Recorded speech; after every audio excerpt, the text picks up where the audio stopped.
Hi folks, HR Funk here with a semi-automatic handgun review, and this is the first semi-auto pistol I have had to review in quite a while. And for the first one in quite a while, this is an intriguing handgun. What I have here is the Derya DY9 Island pistol, and Derya is a Turkish company that's been around for quite a while. In fact, about a year ago I reviewed the Derya Malik, which is a Beretta 92 clone, and I found it to be a pretty darn good handgun. But Derya now has a manufacturing facility that they've recently opened up in Jacksonville, Florida. So this handgun is made entirely here in the US, down in Jacksonville. So I think that's fantastic. When I ran across the Derya rep at GunCon recently, who was Dustin, I had a great conversation with him. He was from Florida, and he was good enough to send me the Island pistol for this review. Without Dustin's assistance, this video would not be possible. But in this video, I'm going to tell you about all the features and characteristics of the Island pistol. We're going to head off to the range and see how it performs. And in the end, I'll tell you what I think of the DY9 Island pistol. So here we go. We'll start our up-close look at the Derya DY9 Island pistol the way you bring it home from the store, which is in the box. And as we've seen with other Turkish manufacturers, there is some time and thought that goes into the initial presentation of the firearm to the new owner when they begin to unpack it, and Derya is no exception to that practice. In this case, the box consists of a polymer ammo can, which can be repurposed as you wish, and I always have a need for additional ammo cans, so I could use this for any number of things. And you might be thinking to yourself, well, wait a minute, HR Funk, if you use the ammo can for something different, you won't be able to store the handgun inside there anymore. But when we open it up, the box contains a nylon carrying bag, or range bag, if you will. And when we open that, we find the DY9 Island pistol itself, along with an owner's manual. We've got multiple sets of back straps, and I'll explain these as I go. There are 3 in here and also 3 more in here.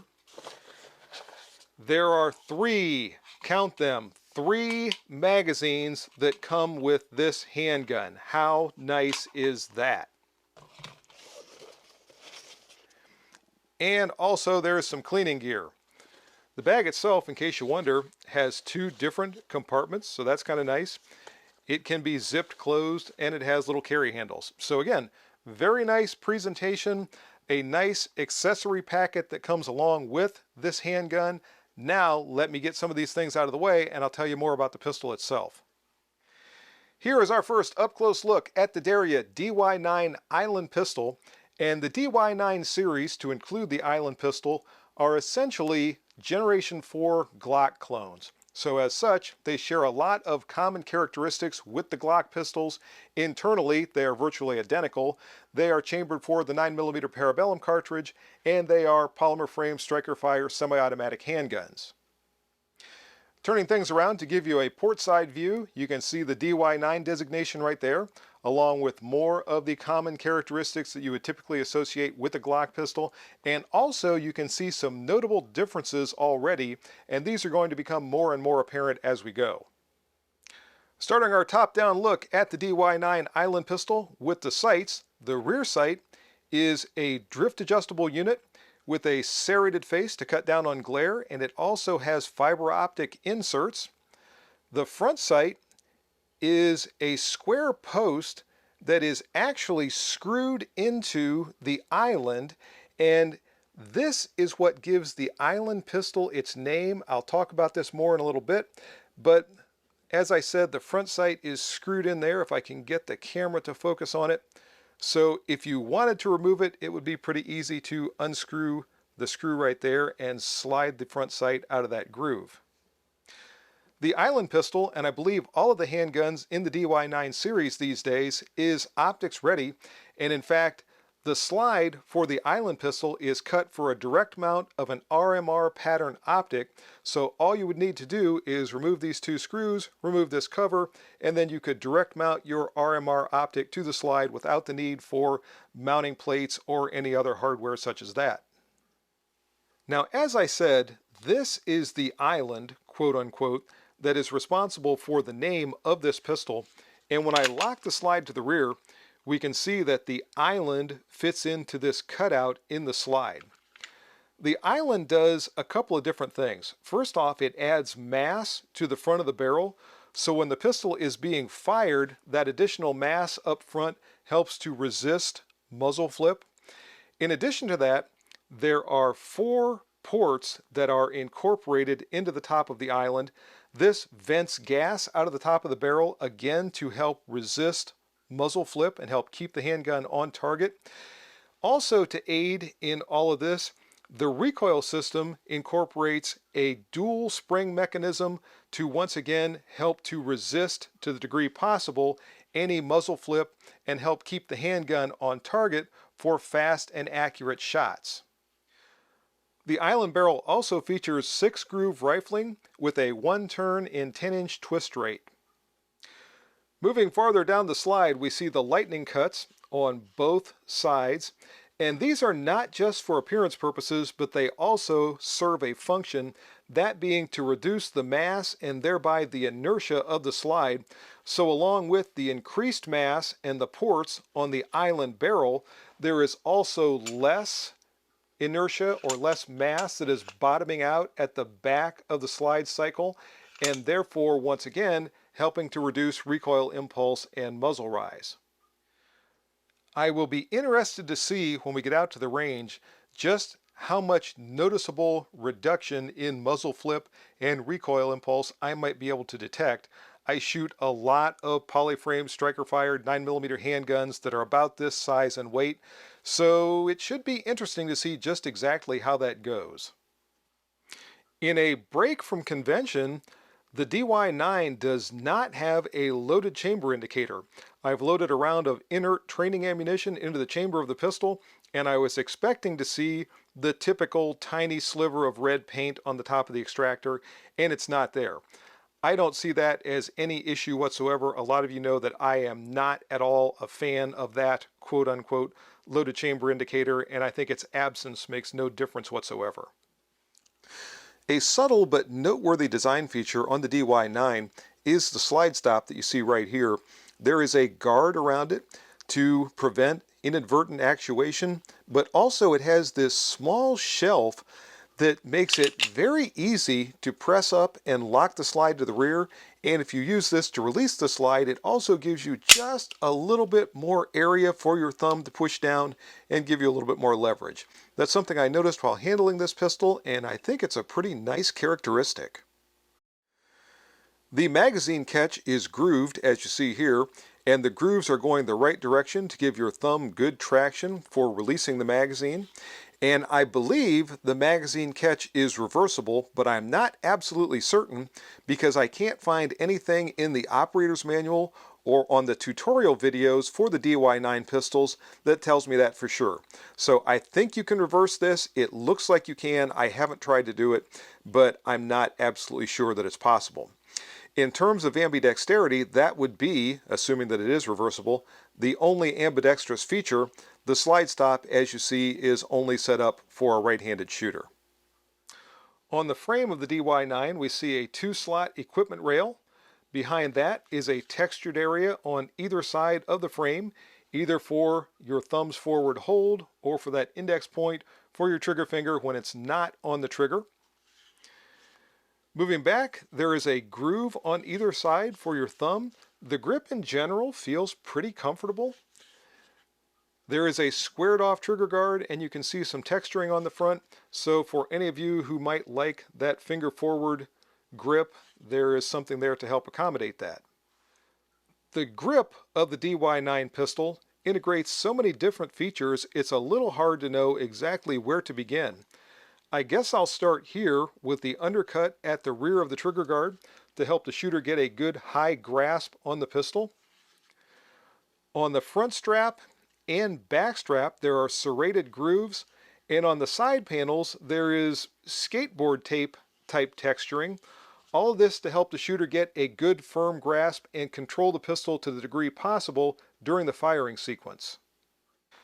You may recall that when I was taking the DY9 Island pistol out of its packaging, I mentioned that there were two different sets of back straps that came with this handgun that can be installed on the grip frame. At that time, you might have wondered to yourself, why are there so many? The reason is because this mag well can be removed, and it depends on whether or not the mag well is in place or not, which back straps are appropriate for installation on the pistol. If you look, you can see there are 3 shorter versions here and 4 longer versions below there. The reason there's not a 4th up here is because the 4th one of these is already installed on the handgun. Sizes are small, I should move this one over here, medium, large, the large that would be up here is on the pistol, and extra large. When the mag well is in place, the shorter back straps that you see up here are the ones that can be installed on the pistol. Since the mag well is in place that you see here, this shorter, large insert is the one that's already installed. You can tell which ones are which not only by the length, but also by the fact that the back straps that are used when the mag well is installed all have the telltale screw hole on the bottom of the back strap itself. If the mag well is not in place, in order to fill up the entire grip frame, the longer back straps are the ones that are appropriate.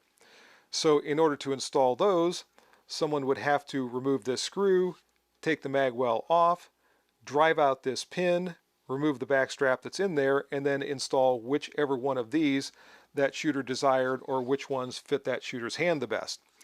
So you have a lot of options to customize this grip so that it fits the shooter's hand.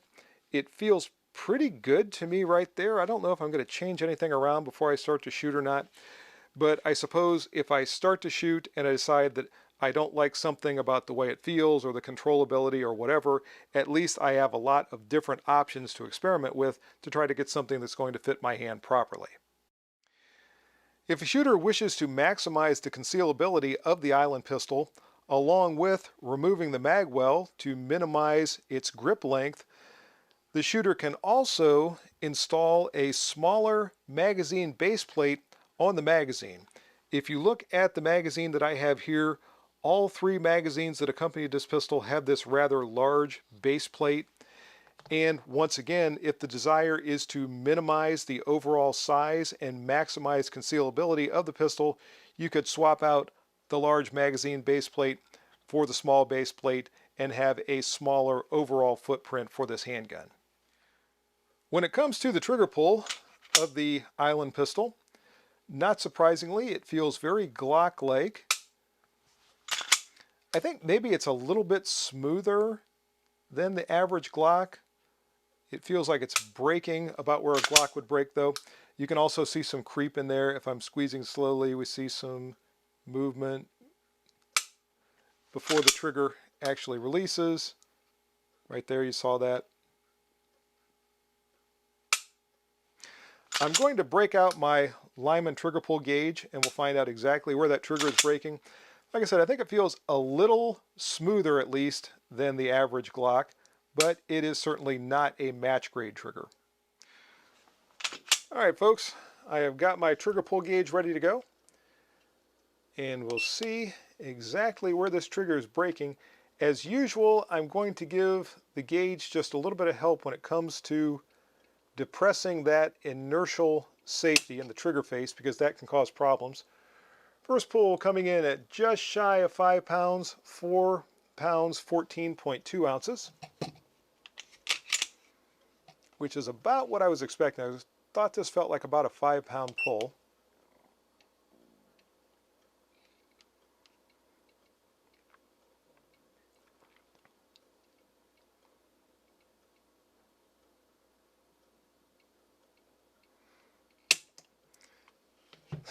Pull number 2, 4 pounds, 14.2 ounces. See if we can get one more. The 3-pull average is going to be pretty consistent with, I think, what we're seeing.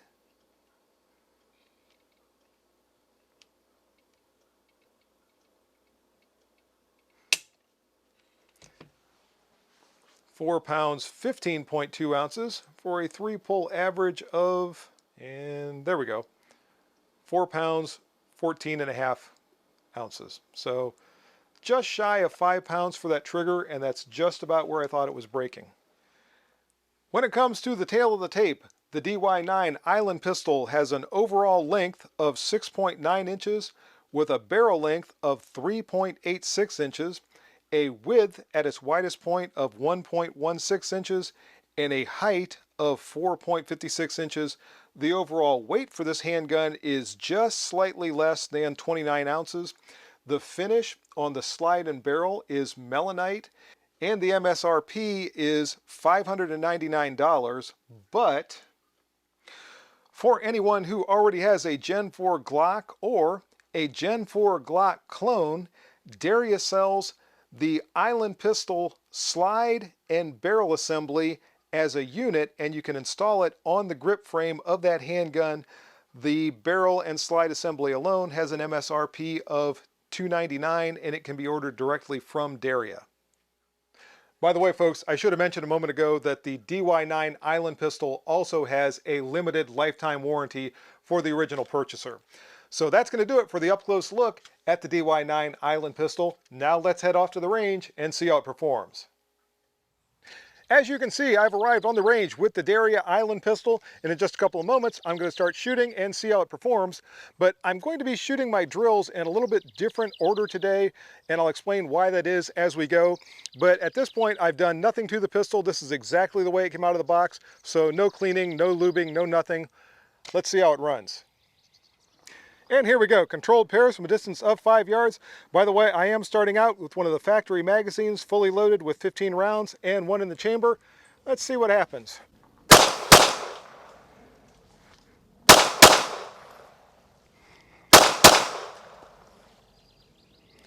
Ran pretty well.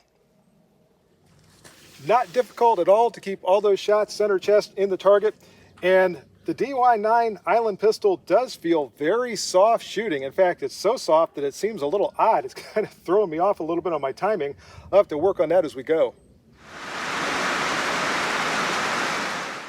No sooner did I finish recording that last segment until the clouds opened up and it has started to absolutely downpour and has been raining like this for about 45 minutes now. And unfortunately, this rain is way too heavy for me to set my cameras out in. It would destroy them pretty quickly. So my original plan was to record this video all as one review in one segment, but now I'm going to have to postpone things and actually produce a part 2. So in part 2, we'll pick things up exactly where we left off today. I'll hopefully finish things up in that segment. Good Lord willing and the creek don't rise, but it looks like the creek might just be a rising. See you next time, folks. And until then, good shooting. Bye-bye.